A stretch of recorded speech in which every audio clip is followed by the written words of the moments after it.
Oi, turminha, voltei para a gente finalizar nossas aulas do dia. Agora na disciplina de História, eu vou pedir para vocês pegarem o livro de vocês e abrirem lá na página 70, tá certo? Vou fazer uma pequena leitura para vocês e depois vou falar, né, sobre o assunto e em seguida nós vamos realizar as atividades, tá bom? Então, peguem o livro de vocês, tentem acompanhar a leitura que eu vou fazer, tá? Com bastante atenção, tá bom? Então, vamos lá. Livro de História, ó, na página 70, que diz assim: todos nós, crianças e adultos, somos parte da história e a construímos o tempo todo com as ações e atividades. Quando escrevemos um texto, tiramos uma fotografia ou gravamos um vídeo, estamos produzindo registros que poderão ser estudados por historiadores no futuro para compreender o modo de vida de hoje. Mas não é só isso. Muitas vezes sabemos o que ocorreu no passado por meio de documentos e de objetos antigos. Eles guardam a memória de fatos que são transmitidos pela família, pela escola ou pela comunidade da qual fazemos parte.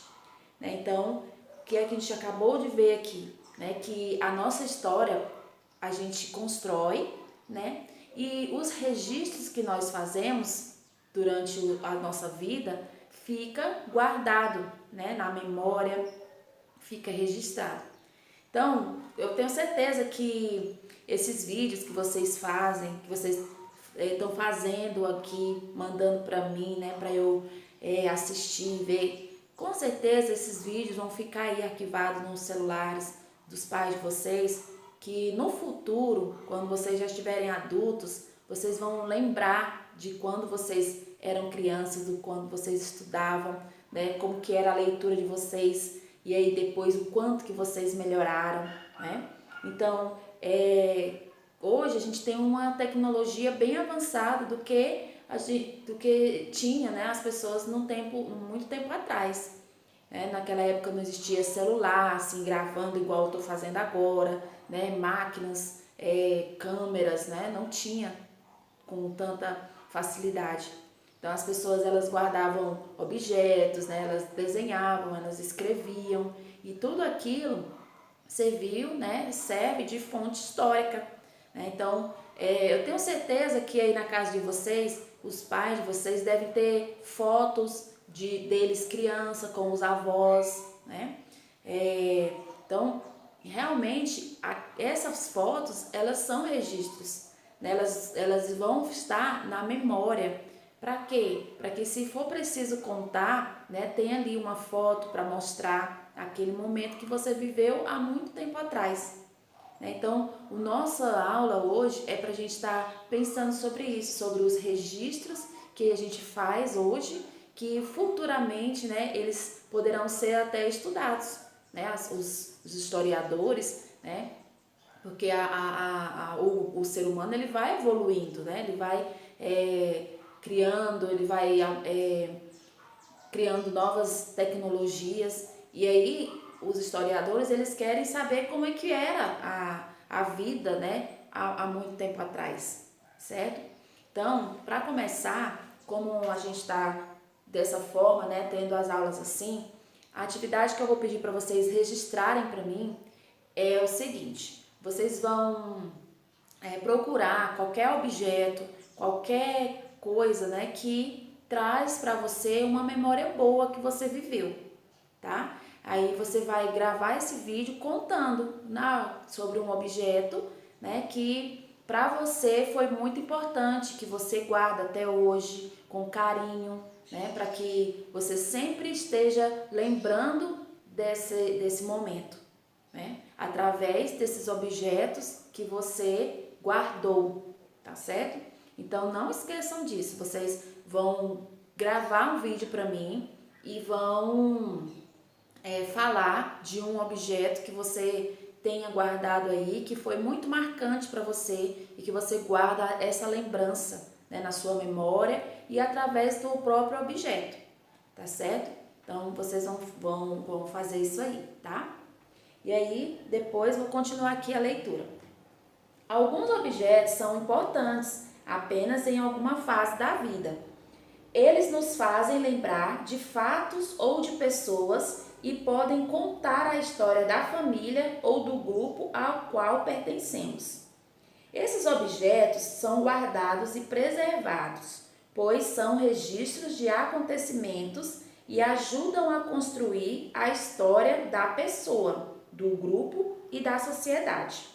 O historiador é o pesquisador que estuda os registros deixados pelas pessoas ao longo do tempo para compreender como elas viviam no passado.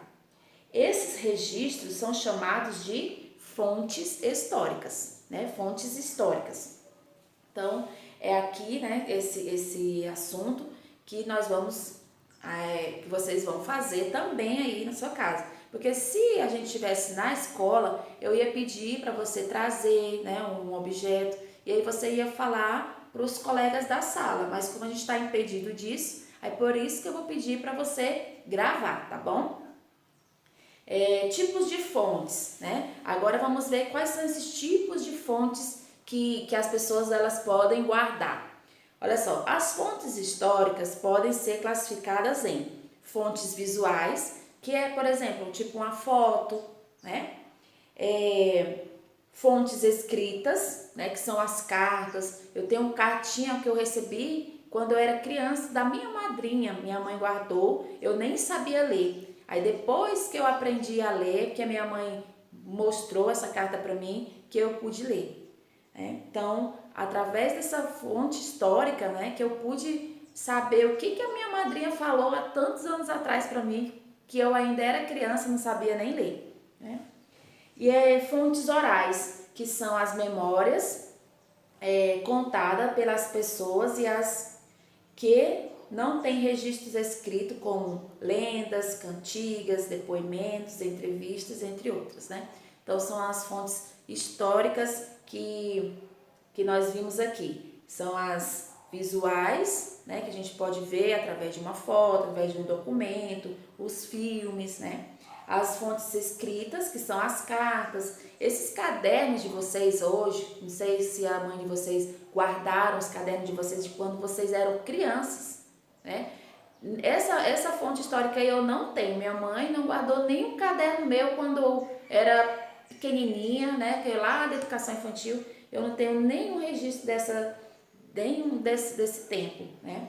Mas às vezes as mães de vocês já guardam, né? E aí vocês não joguem fora, porque quando vocês estiverem adultos, vocês vão querer ver as atividades de quando vocês tinham 1 aninho, 2 aninhos, 3 aninhos, né? E as fontes orais, né, que são... Você já ouviu, por exemplo, sua avó contando histórias, né? Sua mãe mesmo contando alguma história de muito tempo atrás? Então, por que ela tem essa história para contar? Porque é uma fonte histórica oral que está aqui, ó, guardado na memória dela. E aí, quando ela precisa falar essa fonte histórica, ela conta, ela reúne ali as crianças para contar alguma história, né? Aí vamos lá. Na segunda questão aqui da atividade, você vai fazer o seguinte, ó. Pinte os itens de acordo com o tipo de fonte que representam. Aí tem visual, né? A fonte histórica visual, você vai pintar de azul. Escrita, você pinta de verde. E oral, você vai pintar esse alaranjado aqui, tá? Então, olha só. Cartas antigas. Que tipo de fonte é essa? É visual, é escrita ou é oral? Né? Se for escrita, por exemplo, você vai pintar de verde. Aí tem histórias de famílias contadas por seus integrantes. Então, esse tipo de fonte aqui, ela é visual, ela é escrita ou ela é oral? Né? Então, dependendo da resposta que você tiver, você vai pintar o quadrinho aqui de acordo com o tipo da fonte, tá? Aí tem fotografias de famílias, né, de família. Aí você vai ver, esse tipo de fonte, ela é uma fonte visual, é uma fonte escrita ou é oral? Né? Aí dependendo da sua resposta, você vai pintar da cor correspondente, tá? E por último aqui, cantigas de brincadeira. Essas cantigas, você percebe que esse tipo de fonte é uma fonte visual, ou é uma fonte escrita, ou é uma fonte oral, tá? Então você vai pintar, tá? Na terceira questão, tem assim, que tipo de fonte você produz quando? Quando você escreve um texto, que tipo de fonte você está produzindo para o futuro? É uma fonte visual? É uma fonte escrita? Ou é uma fonte oral? Né? E quando você faz um vídeo, né, que tipo de fonte é essa? É visual? É escrita ou é oral? Né? Quando você conta a história da sua vida, que tipo de fonte é essa? Né? Você está contando a história. Ela é o quê? Visual? Ela é escrita ou ela é oral? Aí você vai escrever aqui, um dos três, tá? E por último, né, quando você escreve em seu caderno, que tipo de fonte é essa? É uma fonte visual? É uma fonte escrita? Ou é uma fonte oral? Tá? Então, nossa atividade, ela vai se resumindo aqui, tá? Então, você vai hoje aprender esses 3 tipos de fontes que a gente pode ter, né? Que é uma fonte visual, quando eu guardo fotos, né? Quando eu guardo algo, um documento, né? Um filme. Quando você faz um vídeo, aliás, é o tipo de fonte escrita, quando você escreve uma carta, né? Quando você escreve um bilhetinho, tá? Eu tenho aqui na minha casa cartinhas de alunos que eu recebi quando eu morava ainda lá em Fortaleza, né? Cartinhas de crianças do ano de 1989, de 98, quer dizer. Então, há muito tempo atrás, né? Há mais de 20 anos eu guardo essas cartinhas. E elas ficam aqui comigo, para onde eu vou eu levo elas. Então, assim, são fontes históricas que eu guardo com muito carinho. Essas cartinhas que vocês me dão, pode ter certeza que eu guardo todas, né? Para que eu estiver lá na minha velhice, eu lembrar que eu tive esses alunos que tinham carinho por mim, escrevi uma cartinha, fazia um desenho, escrevi o nominho deles lá para eu saber quem era, né? Então, é isso, né? Então, e fonte oral. A fonte oral é aquela onde você conta as histórias, né? De sua vida, né? De algo que aconteceu para outras pessoas, tá? Então, nossa aula de história termina aqui. Eu espero que vocês façam mesmo o vídeo contando um registro, né? De algo importante para vocês, de um objeto que é importante para vocês, que vocês guardam com carinho, aí vocês vão falar para mim, tá certo? Então, até mais. Amanhã a gente está aqui de volta para dar continuidade às nossas aulas, tá? Até mais. Beijinhos.